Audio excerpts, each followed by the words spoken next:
शिवसेनेचे पक्षप्रमुख उद्धव ठाकरे यांचे अत्यंत विश्वासू म्हणून ज्येष्ठ नेते आणि राज्याचे माजी उद्योगमंत्री सुभाष देसाई यांच्याकडे पाहिले जाते. मुंबईतील गोरेगाव हीच सुभाष देसाईंची कर्मभूमी. गोरेगाव हा एकेकाळी समाजवादी मंडळींचा बालेकिल्ला म्हणून ओळखला जात असायचा. पुढे देसाई यांनी आपल्या कार्याची छाप पाडत गोरेगावचा आमदार शिवसेनेचा करून दाखवला. ते स्वतः येथून निवडून आले होते. प्रबोधन या सामाजिक संस्थेमार्फत त्यांनी अनेक उपक्रम राबवले आहेत. देसाई हे 1990, 2004 आणि 2009 मध्ये गोरेगाव विधानसभा मतदारसंघातून शिवसेनेचे आमदार म्हणून निवडून आले आहेत. त्यानंतर ते विधान परिषदेचे आमदार होते. भाजपशी युती झाल्यानंतर त्यांना उद्योग मंत्री पदाची संधी मिळाली. देसाई यांनी 2014 मध्ये उद्योग खात्याचे कॅबिनेट मंत्री म्हणून पदभार स्वीकारला. त्यानंतर ते मुंबईचे पालकमंत्री झाले होते. आज त्यांच्या वाढदिवसानिमित्त शिवसेनेच्या नेत्यांनी पदाधिकाऱ्यांनी शुभेच्छा दिल्या.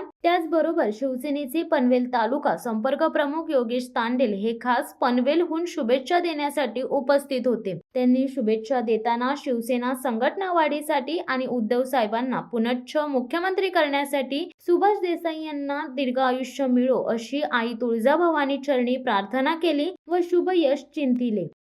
शिवसत्ता टाइम्स न्यूज ब्युरो, पनवेल. दे धडक बेधडक वृत्त देणाऱ्या आपल्या शिवसत्ता टाइम्स न्यूज चॅनलला लाल बटन दाबून सबस्क्राईब करा आणि बेल आयकॉनला क्लिक करायला विसरू नका.